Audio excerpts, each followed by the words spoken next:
But yeah, I mean, I think a lot about evolving consumer trends and, Gen Z, Gen Alpha. I'm like the middle of millennialness.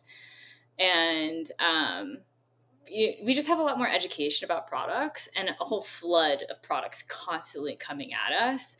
And so I think it always goes back to, how does this product make you feel? From an external perspective and internal perspective, and how much do you love the brand, to want to be associated by it, because everything in the US is very consumer capitalism driven. But I think that cannabis is already taking market share from alcohol. In a lot of states, cannabis taxes are superseding alcohol taxes. So from an economic impact standpoint, the U.S. had 30 billion of sales last year, but the measurement of economic impact was 90 billion. So, there's a growing kind of ripple effect of it's got to if you're not drinking, booze and you're going out and drinking something, what's it going to be? Hey, I'm your host, Mike Gelb, and this is the Consumer VC podcast, where we discuss the intersection of venture capital and consumer innovation.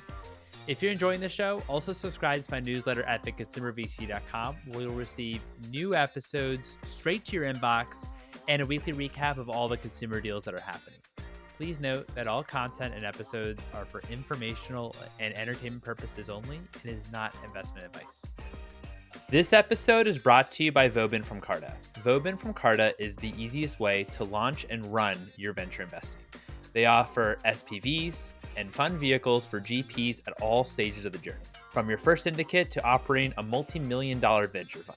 If you're interested in investing in startups, stick around after the episode where I chat with Gabriel Shin from the Vauban from Carta team, who shares his perspective and tips about how to start investing and how Vauban from Carta can get you set up. The link to Vauban from Carta's website is in the show notes. Our guest today is Helene Servillon, founder of JourneyOne Ventures. JourneyOne Ventures is a 100% women and minority-owned early-stage fund that invests in billion-dollar opportunities in misunderstood markets that are highly regulated and fragmented. We focus our conversation on investing in cannabis companies and the different regulations that are around cannabis, and why the opportunity today is more on the infrastructure side rather than investing in cannabis brands. Without further ado, here's Helene. Helene, thank you so much for joining me here today. How are you? I'm great, Mike. Happy Friday. Happy Friday. Indeed. Happy Friday. So wanted to start a little bit at like the beginning. Like why did you decide to go from B2B tech and telecom to the world of cannabis and VC? Well, that's a great question. I entered the cannabis industry late 2017, early 2018. Impactful year because that is when California turned from a medicinal market in 1996 to an adult use recreational market in 2018. And California was the first state in the US to actually medically legalize cannabis. And Colorado was the first state to legalize it on adult use level. And I grew up in San Francisco, which is a wonderful, magical, unique, eclectic city that has a pretty big weed culture. And actually, the smartest kids in my high school, we called them. Well, they were technically stoners, but they were like the wall kids. And I didn't grow up with the same stigma that a lot of people grew up with the plant. And so when I was working in enterprise tech, I really wanted to get my chops in the venture capital world. I spent my 20s working as an early stage operator in emerging industries.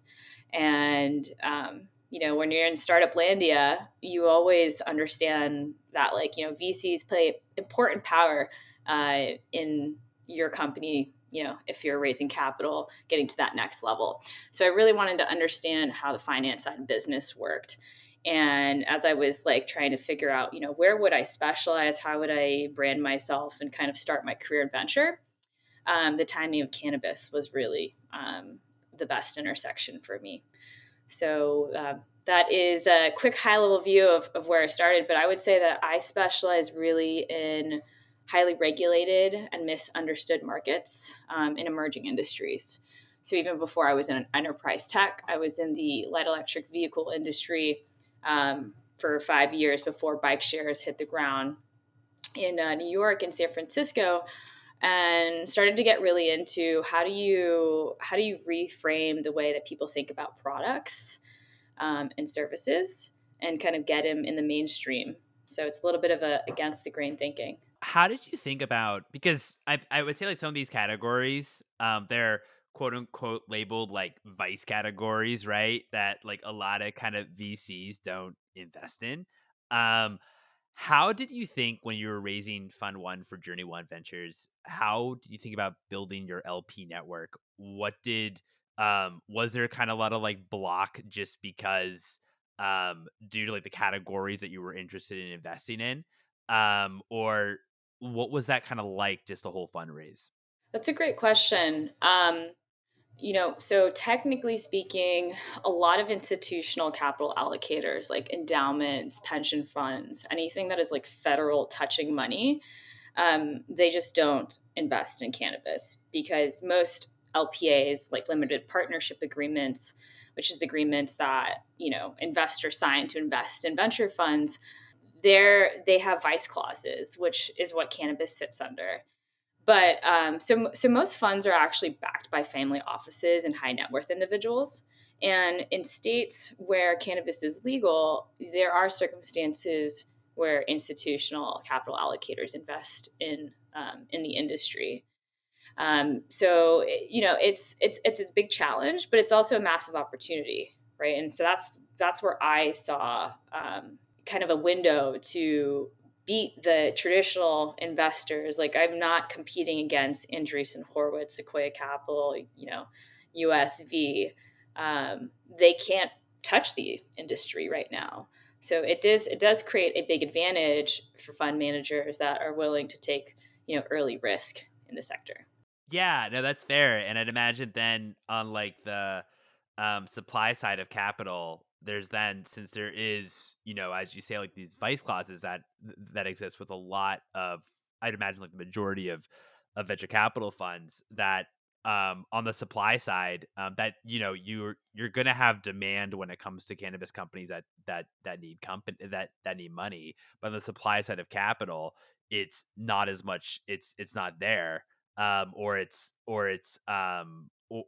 limited due to like the vice clause and what have you. And so there is like a bit of a mismatch there as well, which I'm sure that actually that falls into your favor. Yeah, I mean, it makes it an investor's market, right? If there's fewer investors and a limited capital in the sector, you also have to have like a really sharp eye for how to look at companies. And we can go into how we develop our thesis, but I think on the topic of vice, it's important because I know you cover so many different consumer related industries, CPG, whatnot, to reframe how people think about cannabis. I think it's a high value crop. It's a plant that has medicinal, wellness, and recreational applications. When you think about vices like alcohol, people don't, they don't heal. Well, I think people can, drink alcohol to kind of take the edge off the day, but it's not good for your body. And so I always tell investors, like, you don't have to be a cannabis consumer to understand and love what it does for other people. So from a medical application, there's use cases for epilepsy, Parkinson's, early research on dementia. Pfizer, for example, has acquired a clinical stage company that uses cannabis compounds for gastrointestinal disorders. And GW Pharma, they were the first to develop epilepsy with cannabinoids. And so, there's a whole history that I don't know if we'll have time to go into the podcast around, how this plant has been demonized for a lot of racial kind of perspectives from politics back in the day during Reagan time. I mean, certainly. I mean, you even look at like what, tobacco. Like tobacco does not, isn't good for you either, right? Comparing it to alcohol, and it's also legalized, and yet cannabis is the one that kind of gets a lot of flack about how it's different. So no, I mean, 100% agree with you there. And I think a lot of people are probably wondering, what makes cannabis a unique market to invest into? And I think that highly regulated and fragmented markets are ripe for a lot of venture opportunity. So our industry can't use Visa, MasterCard, Amex, PayPal for payments. We can't use FedEx or USPS for shipping product. We can't advertise on Facebook or Google. Now that Twitter is private, actually, Twitter is allowing cannabis advertisements. And we'd have no access to federal banks. Most banks that bank cannabis companies are state credit unions. So because of all of that, we actually need customized software and infrastructure for this double-digit billion-dollar industry to operate. And so that is the sector at which we specialize in, is really investing in the infrastructure and technology and IP that powers the plant-based wellness industries. And so our Fund One is really focused on cannabis. We see it as a great go-to-market that's disrupting the alcohol industry, consumer packaged goods, pharma. We're kind of starting to ideate, how do we evolve into Fund Two? But we've really built a team that knows the industry inside and out. Cannabis also isn't legal in all states, as you say. How do you think about regulation when it comes to cannabis, and maybe paying attention in terms of the legal side, in terms of when the laws actually change? Yeah, so I mean, what's going to make this market boom even further is federal legalization, and there's a lot to unpack in there. I'll start from the basis of where we're at today. So that we have 41 states in the U.S. that have legalized medical use cannabis, and how the rollout of regulation works is that a state goes medical. And then afterwards, they vote to push it to go into adult use, which is, um, 21 plus. And so 80% of the US population has access to cannabis. And there's a handful of big legislations, which is the Safe Banking Act. It's actually, there's a bill going to the Senate right now. There's bipartisan support from Chuck Schumer. And what that would enable is, federal access to federal banking and small business loans to cannabis companies. And so right now it's really challenging to be, a mom and pop shop in cannabis when capital is restricted and you have no assets to loan against, and you don't have access to typical small business loans. So we're seeing like a really big discrepancy being created between enterprise companies in the industry and your like mom and pop shops, because it's hard for them to raise early stage capital. Majority of that capital is equity. It's hard to get debt. And so that's the Safe Banking Act. And, Biden came out last November with support to decriminalize cannabis on a federal level. Which is something that Vice President, Harris really supported when she was going through her debates. It's very tricky. I think everyone in the industry is always optimistic. People who work in cannabis are extremely resilient. It's not an easy industry to work in. And it could be a curveball. I think with elections coming up and enterprise cannabis companies having more lobbying dollars, things shift really fast. Some super conservative politicians like Mitch McConnell and John Boehner are both cannabis boys now. And, you track the dollars where they come from. They have a lot of friends in the cotton and tobacco industries. And so it is, I think the stronger cannabis companies get, the bigger our lobbying dollars get, and influence.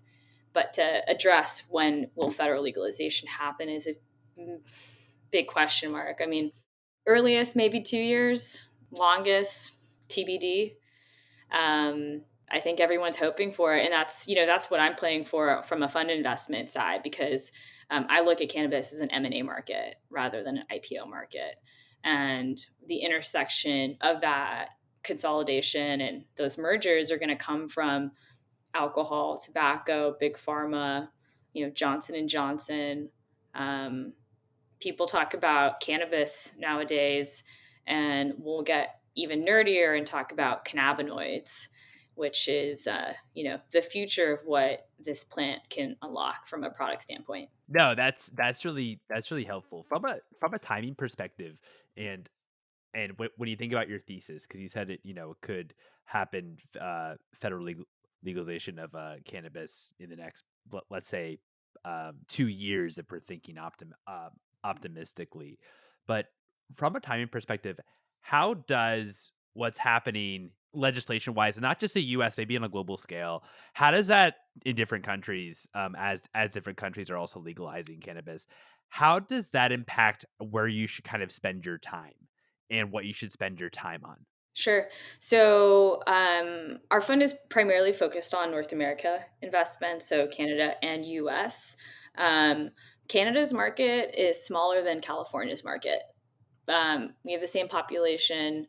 Um, California probably did roughly around 10 bill last year, or maybe just under it. And not sure what latest Canada numbers are, but they're definitely not eclipsing that. And so, with figuring out where do we geographically focus, it's really hard to keep up with 41 states and their different regulatory bodies. You open up that to the world, and it's like, your brain can go sideways.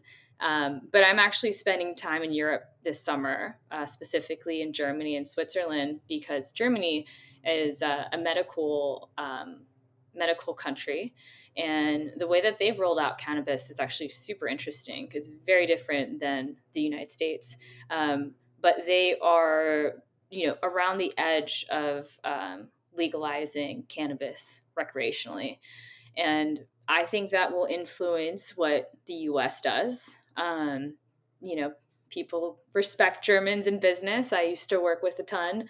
I'm very curious to figure out what's going to happen on the ground there and how it's going to create a domino effect for other markets, specifically in Europe as well as the US. That's really interesting about how you're thinking about it in terms of when a country opens up, maybe when it comes to cannabis has it become legalized, then you actually need to spend your time, that actually can dictate part of the time in terms of where to actually spend your time, as we might see a bit of a boom when it comes to cannabis companies. Yeah, no, I was just gonna say, I mean, if you think about how like certain continents and influences work, Germany is a strong GDP power in Europe. And because I've, pretty early on in the US market, we have a lot of data points of like how markets roll out. Every country is fundamentally different, but there's infrastructure and a lot of technology and software that needs to power these industries. And so we kind of look for, what are the building blocks for this market to get off the ground, and what do we see as potential venture scalable investments within that ecosystem. Can we talk a little bit about what venture scalable as well kind of means to you? Um, I know that when you say you see this more so as an M&A market over a IPO market, I presume you mean on the actual cannabis, the actual like cannabis brand, so to speak, like the CPG side to cannabis, right? Or do you also think of that in terms of like the technology side too and the infrastructure? I think of it on both sides. Like I mentioned before, right? Like what makes cannabis a unique market is that we are handcuffed from using other software systems like Shopify, Block, um, and payment processors. And so, there's a handful of companies that will go global, both CPG and software. And then there's a handful of companies that, will just be like country specific. But when Uber, for example, has launched in Canada.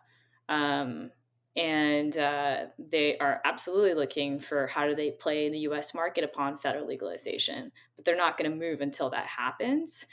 And so I think the best opportunities are going to be mergers and acquisitions. And, there are publicly traded cannabis companies, mainly listed on the Canadian exchange, a few listed on the NASDAQ. And my bet is that there'll probably be around like 5 to 6 tech giants in cannabis at most.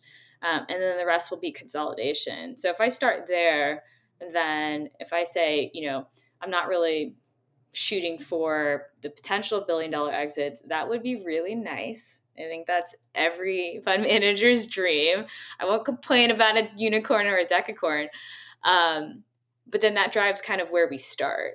So that's why we're very focused on seed stage investments. If I can get in on that $5 million valuation or sub 10, and I'm, underwriting for $250 million, $500 million exit, those are good multiples for a fund.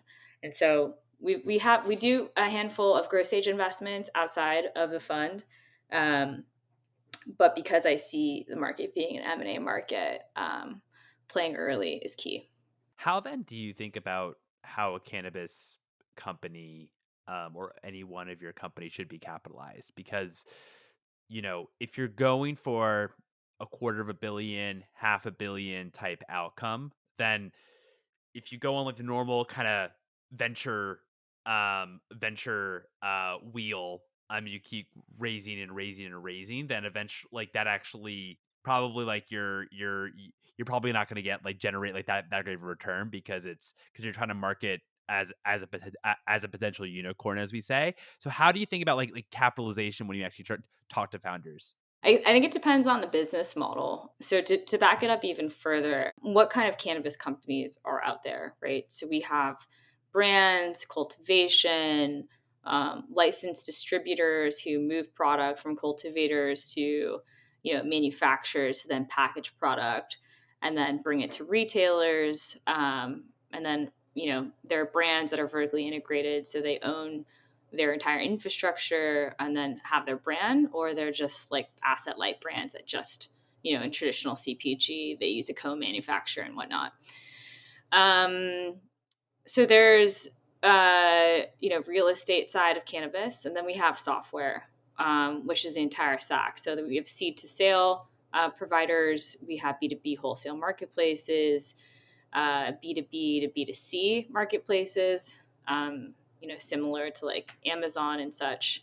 It depends on capital efficiency of the business. For a plant touching business, for example, they can't. There, we have a law called 280E, and you can't do federal expenses. Makes it challenging for cannabis companies to be more profitable. So that's one challenge. Cultivation can be a cash cow business. If there are limited number of cultivators in the market, you can really control price. Once the market starts to issue more licenses, supply and demand dynamics start to evolve, right? So your question is a really good one, but it really is dependent upon the business model and what type of cash is needed. So I think kind of going into our thesis in the market, on our prep call, I talked about, every quarter we have to evolve with the market. It's moving so fast. Each state creates a different ripple effect. And so, capital efficiency is super important for net new investments that we're making. Because capital is hard to raise in the holistic venture environment right now. So we want to make sure that we're not funding businesses that, are 5 years from first check revenue, which would be more of like biotech deals and life science deals in cannabis. And that, all of our current portfolio companies, the ones who haven't hit profitability, we're controlling costs and then trying to optimize of how do we get to break even profitable. So, I think it also depends on just like the capital markets in general. Like, cash was pretty easy to raise 2 years ago post pandemic, and now we're in a crunch.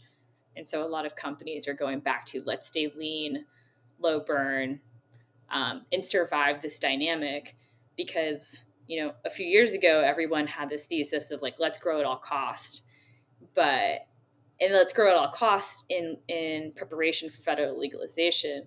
Now that's kicked out a bit. The strategy has to change to the market dynamics. No, that's a fair point. That's a fair point, and I appreciate you mentioning how obviously how like the federal regulation ties into all of this, and it being okay, like we can't like okay, maybe we thought that federal regulation was going to come quicker.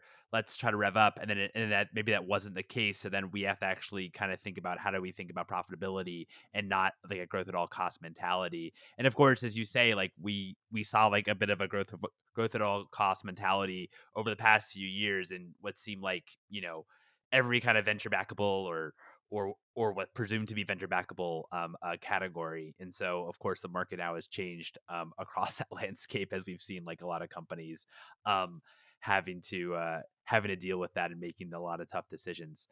You mentioned how I remember we talked about this before about how your thesis you kind of have to check in on your thesis every quarter because it could constantly evolve. Can you give a couple examples of different it could be regulation or just different things happening that that really had to maybe change your thesis or what you thought about cannabis? Yeah. So when I became an investor in the industry in 2018, probably around like 20 states were medically legalized then, at least half. It's doubled now. Um, so we have, I mentioned 41 states legalized, including DC, and then 22 rec states. Um, and now we have a mix of mature and nascent markets. When I first got started, everything was pretty nascent. And in cannabis, there is no interstate commerce in the U.S. What that means is that if you make product in California, it must be sold in California. You cannot sell that product in Nevada. And so, and then infrastructure, for example, in California wasn't really built out in full yet. What I mean by that is that if you wanted to create a brand back in 2017, 2019 days, you had to vertically integrate because you didn't necessarily have a cultivator, a distributor, manufacturer, or a retailer to sell your brand. To even sell your brand, you had to build that infrastructure. Um, and so, a lot of early investors in cannabis made bets on those companies. And it's great because you can control a lot of profit margin because you're in the entire supply chain. The challenge is that it's super expensive, a lot of capex, right? And so it was really expensive to build the infrastructure of the industry. And now it's cheaper, much cheaper to launch a brand where, it can be asset light. And so, if I make Helene's brownies, I can just, sell packaging, manage the sales and marketing, and then have a manufacturer buy all of my bill of materials and package that, and I just run sales, field sales, retail sales, and they handle that supply chain. If I want to be in all 41 states across the US, I need to manage 41 concurrent supply chains. It's a lot of work. If you're healthy kombucha, you probably have one co-man in the US, maybe two distributors, East Coast, West. Um, so it is really challenging to manage a multi-state. We call them multi-state cannabis brands, and then multi-state operators are what we call like the enterprise companies in the cannabis industry, most of which are vertically integrated and then sometimes asset light in some states. Is it more challenging now to pinpoint which are the brands you want to invest in? Because It is easier. It's not. It's you don't need to vertically integrate, right? You can just control like the marketing and sales side. Yeah, it was a great question. It's like, I think we talk about like how many more water companies do we need? I mean, massive TAM in water, but like, come on, like I get it. Different form factor of packaging. I love the Tetra Pak. Love box water. That's a cool company. But that's the same of how some cannabis companies are differentiating is really packaging, customer, customer alignment. Um, and so, we have two consumer investments in the fund. We are still bullish on beverage. The timeline for that, is questionable of when it's going to pop. But I think from a consumer level, I love beverage. And then we also invested in Plant People, which is a non-THC touching, more like supplemental wellness brand. They started in hemp, but they've grown into functional mushrooms and distributed through Whole Foods, Target. So that was when we first launched the fund in 2021. Was our first deployment of October, and now we have 7 portfolio companies. At that point, consumer was still appetizing, but right now, like CPG products are not part of our thesis because one, it's a saturated, sector of the market. Like you said, way easier to build a brand, hard to differentiate why. And so we've leaned more onto, ancillary investments in the cannabis industry. So software, tech, more IP. Infrastructure. Correct. Infrastructure and everything. Okay, got it. Got it. And that makes sense just because you say like it's maybe easier now to start a cannabis brand than it used to be. Really much maybe harder to differentiate. And so and there's still as you see it like a ton of opportunity when it comes to on the technology side because because major players, I mean like even just like payments for example, like no one wants to get involved or can't get involved at this point. Yeah, and if you think about so from a numbers perspective, there are 66,000 plant touching businesses across the U.S. and roughly around 100,000 ancillary. Ancillary could be like service providers, technology, consultants, lawyers.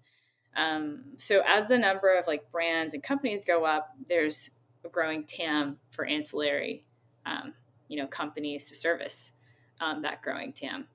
So right now, we probably have close to 8,000 retailers across the U.S. Um, and we have 70 point of sale systems in the industry. Wow. It's a ton. Yeah. And you have different point of sales systems just because it varies per state. Is that right?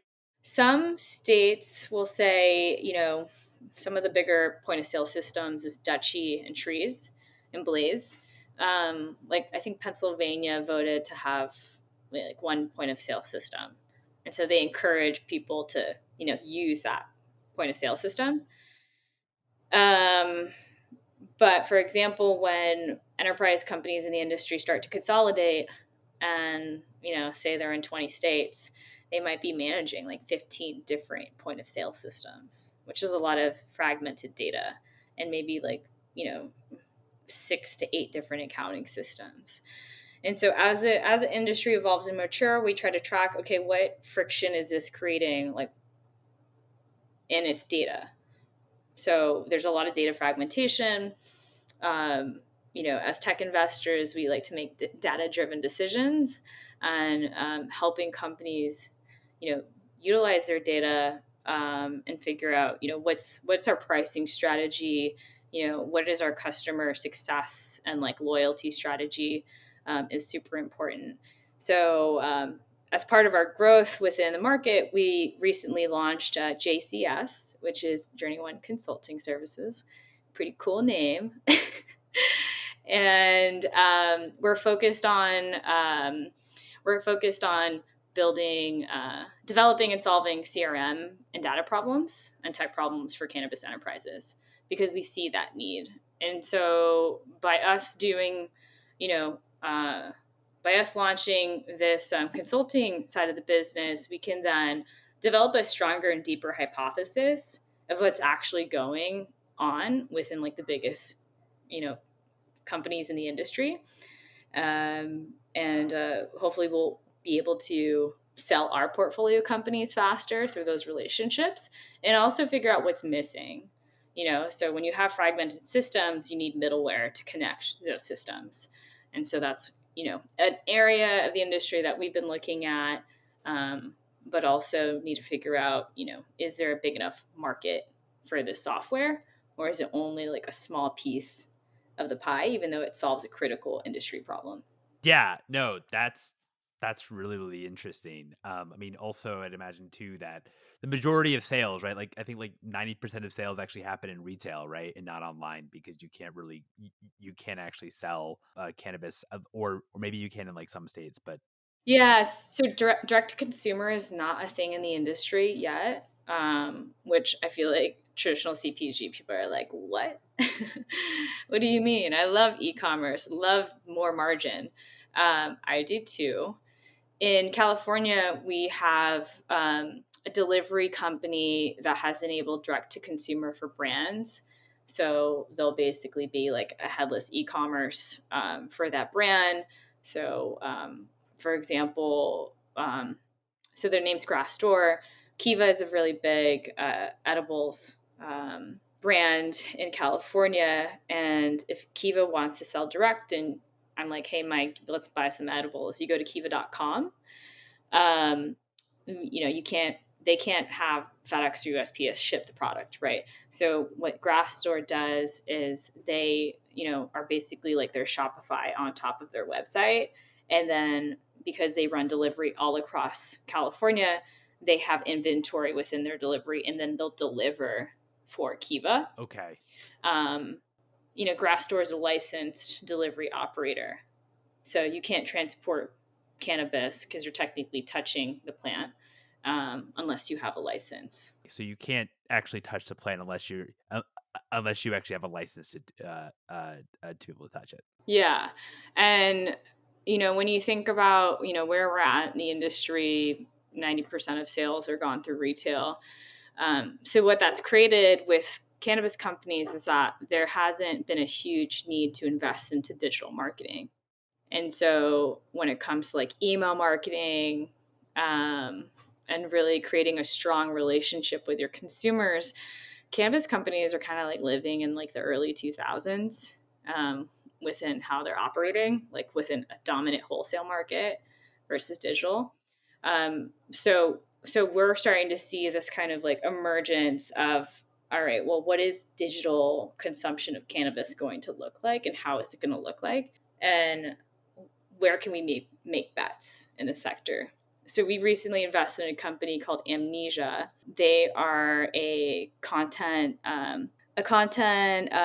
regulatory platform. Instagram is a very big main channel for cannabis companies to promote product. And if they accidentally solicit like the sale of weed, the IG bots will turn that account off. And say you have like 500,000 followers and you're like, what the heck? Like, we didn't even know what happened. A junior digital marketing person just posted this, and now we have no marketing channel.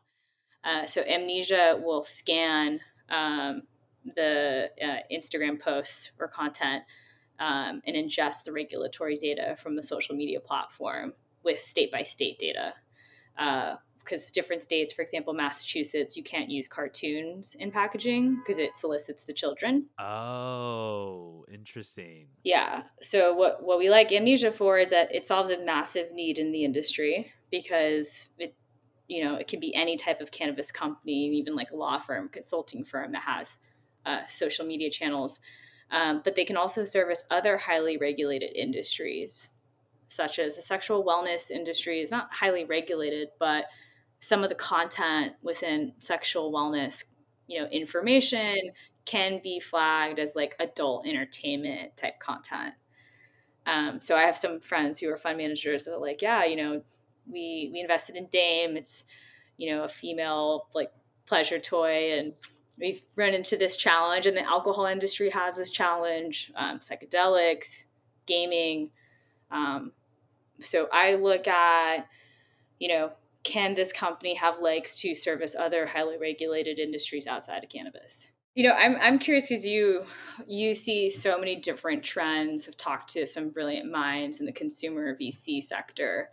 From a product standpoint, what are your viewpoints on where the alcohol industry is going? Because we had, and I don't know if you're a consumer of alcohol, but I think my tagline is that alcohol is boring. And it's also just like, and I'm getting older, but it just like hurts more every time I enjoy more drinks. And so, from a social standpoint, we have been conditioned to really, after hours or like lunch breaks, like, consume alcohol. And I'm kind of thinking, what is the next consumer trend that is going to be the epicenter of like social parties and cultural food, beverage enjoyments? Yeah, it's a great question. So I actually stopped drinking maybe like 7 years ago, and Good for you. I'll have like sips every now and again. If it like Hmm. if the person says it tastes nice, I just honestly I just can't like I can't like finish a beer anymore. I just like my stomach just feels sick. I can't like if I order like a cocktail, I feel like it's honestly just like a waste on me just because I won't be able to actually finish it, but I don't mind the taste, if that makes sense. So I might have like a sip every now and again, but I mean, I don't like drink at home or anything like that. But if I'm out, I might like have like a but yeah, so I've really have like stopped drinking pretty much since like 2015. Just because like I have a pretty weak stomach, to be honest with you. Yeah, it sounds like your body stops processing alcohol. And it was just like, hey, like we may have had this in our early 20s, but now it's time to say no because your body needs to be cleaner. Yeah. Yeah, that's the thing. Like it's that and also like I love my mornings. I like cherish my mornings. Like I really am like a morning person and I'm not a big like stay out late person. And for me, like just the days of like being hungover and stuff that like interrupts my mornings ever so slightly. I mean, sometimes in a big way, just being really hungover. Like I just hated it. I really like I would just be so pissed off myself if that makes sense. Cause like I like to like go and like do stuff, like go for hikes and stuff. And so that was also like part of the reason why. In terms of the next consumer trend, like in terms of like what will replace if something will replace alcohol. I mean, I think it's a good question. There's a lot of hype around non-alc brands in that trend. Like, funny enough for me, just from my own personal experience, like I don't actually drink non-alc brands, even though I don't drink alcohol. I've tried non-alc brands. I think it's good, but personally, I just don't. I just will just have water, like sparkling water. I'm just very, very boring. But in terms of like an escape, like definitely a lot of conversation about can like cannabis be that kind of escape that people are looking for originally from alcohol, right? I mean, obviously it's a very different experience, cannabis versus alcohol, but yeah, what are your kind of thoughts on that? Before I move into answering that question, I had this idea that came out. Like, wouldn't it be cool if we had an algorithm that could predict the cost to shift consumer habits?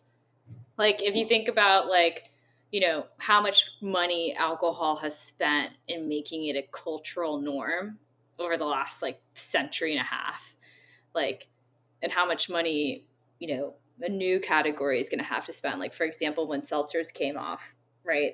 Like White Claw, like really kind of pioneered that market along with like Truly. And then Yeah. everybody rode that wave on the back end, but didn't have to spend as much money on marketing and attracting those consumers.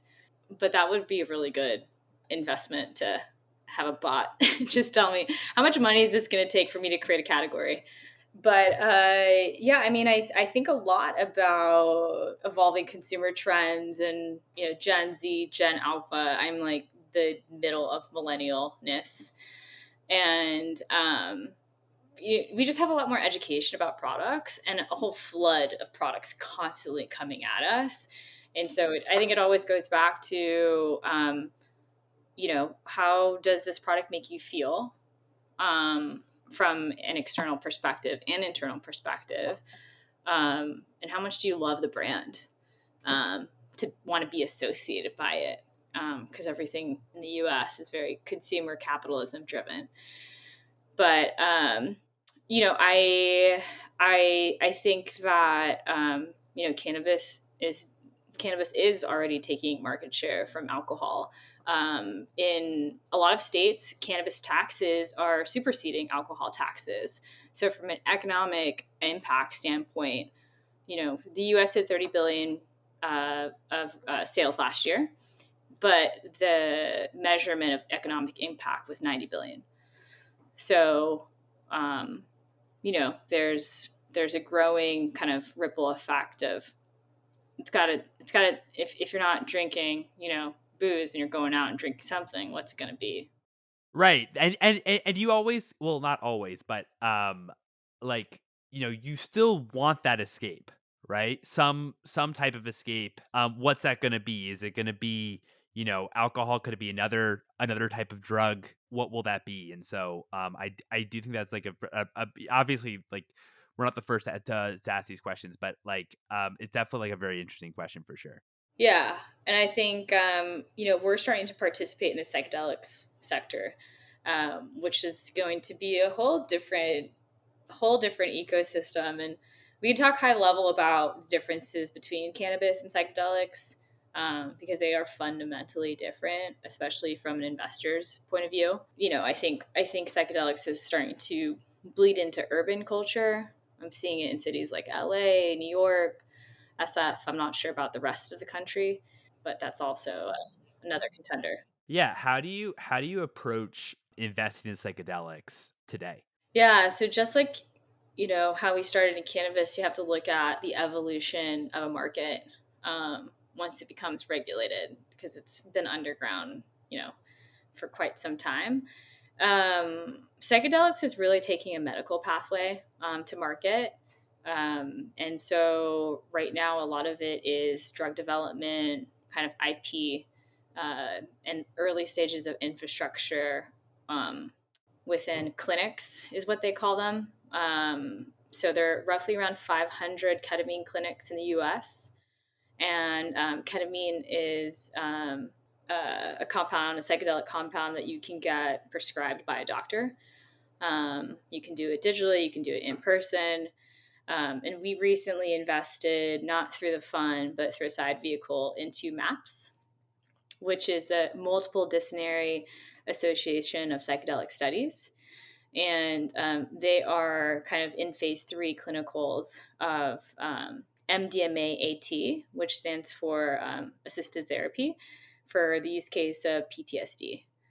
And so, next year, MDMA, upon them completing phase 3 clinicals, DA will deschedule MDMA, which is going to be a pretty big evolution within the psychedelics industry. That's great. That's great. So, what does that mean once that happens? Well, it won't be federally banned. And so therapists that distribute that compound and are trained and taught how to distribute the compound, won't have to face criminal charges if they're doing it within the confines of how they should be distributing that drug. So, from a regulatory perspective, the way that a lot of municipalities have been legalizing or decriminalizing psychedelics has typically been on a city by city level. So Oakland, Portland, Denver all have initiatives to decrim psychedelics, but Colorado is the first state in the U.S. to decriminalize it on a statewide level.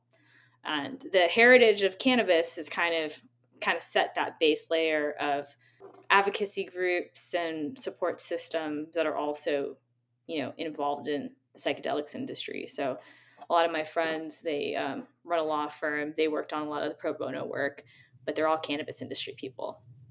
So different ways of how these businesses, psychedelics is mainly lifestyle and biotech right now, unlike cannabis, which is really following that consumer pathway. but a lot of the same people are coming from both industries. What's one book that's inspired you personally and one book that's inspired you professionally? One book that has inspired me personally, I'm going to do a pivot. To be totally honest, I'm not a huge book reader. I It's love fine. podcasts. I'm a visual and audio learner through and through. Okay. I recently started listening to this Australian podcaster. I don't even know her name, but the podcast is called Do You Fucking Mind? Usually a podcast is like, interviews, but this is just like a monologue. And it's a little bit of like self-help and kind of like how to get out of your way. And I think as a solo GP, an entrepreneur, it's always like, how do I motivate myself? How do I communicate to founders, shareholders, my team, um, in a way that's collaborative? The other podcast that has inspired me professionally, um, people always ask me who was your mentor or who is your mentor in venture, and I didn't really have any for a long time, and so I incessantly listened to Harry Stebbings, 20 Minute VC, and one day it'd be awesome to be on his podcast with crazy folks like Reid Hoffman and like Mark Benioff and all those titans. But as a venture investor, like cannabis is a different industry, similar business models, right? So I'm trying to, if I'm doing like enterprise, like B2B software investments, I'm going to want to listen to, um, the venture fund managers that specialize in that sector and kind of take 2 decades of their learnings and apply it to my industry. So those are my 2 picks. No, totally. Thanks for these. Love 20 Minute VC. It's a wonderful podcast. And Do You Fucking Mind? I'll have to check that one out. That's great. Yeah, it's a good name. Yeah, it's a good But name. and also growing list of podcast use is consumer VC, obviously. Thanks. Helene, this has been such a pleasure. Thank you so much for your time. I'm always super excited to share more about this plant. It's done a lot of wonders for me as being an athlete and looking for alternative ways to not just constantly take pharmaceuticals. I hope your listeners got a lot of education. There's a lot to unpack in that one. No, totally. I think that they did for sure. For sure. Thanks for listening, everyone. And there you have it. It was a pleasure chatting with Helene. Helene, thanks again so much for coming on the pod. Gabriel, thank you for joining me today. How are you? Yeah, really great. Thanks for having me, Mike. No, it's a really appreciate it. So, how also should one think about which platform to choose when it comes to running their portfolio? Because, for example, like we saw like Assure go down last year, and I know that investors that I talked to were like very nervous of even like new platforms that are starting because that kind of had a bit of a chain reaction. How is Vauban? Why is Vauban like pretty well positioned? Do you think? Yeah, that's a great question. And I think, based on the current market, counterparty risk is very real, even with SVB, in the recent days. So, yeah, being very mindful of, who you're working with, especially with investments that's going to be held for a long period of time is very important. Very unfortunate scenario with Assure where they went under, and they were one of the leading, SPV providers in the market.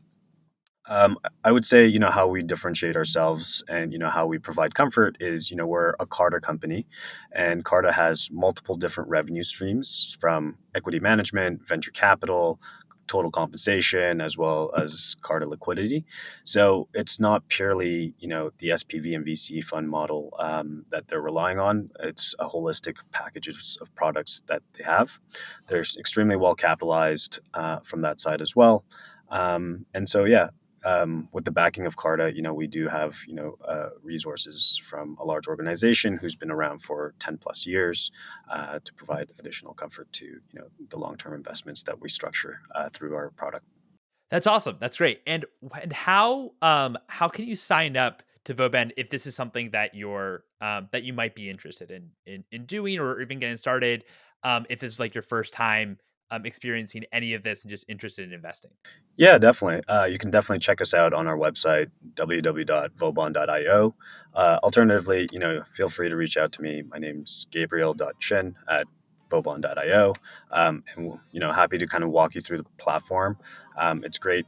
There's a lot of people who are starting their angel investing journey and want to, share their deal flow with their own network. So it could be a small group of friends who want to get into angel investing. It could be a large angel syndicate or angel network. We're happy to accommodate the various angel investors. Thanks again for listening, folks. And again, if you're enjoying this podcast and enjoying the show, also recommend subscribing to my newsletter at theconsumervc.com, where you'll receive all new episodes straight to your inbox and a weekly recap of all the consumer deals that are happening.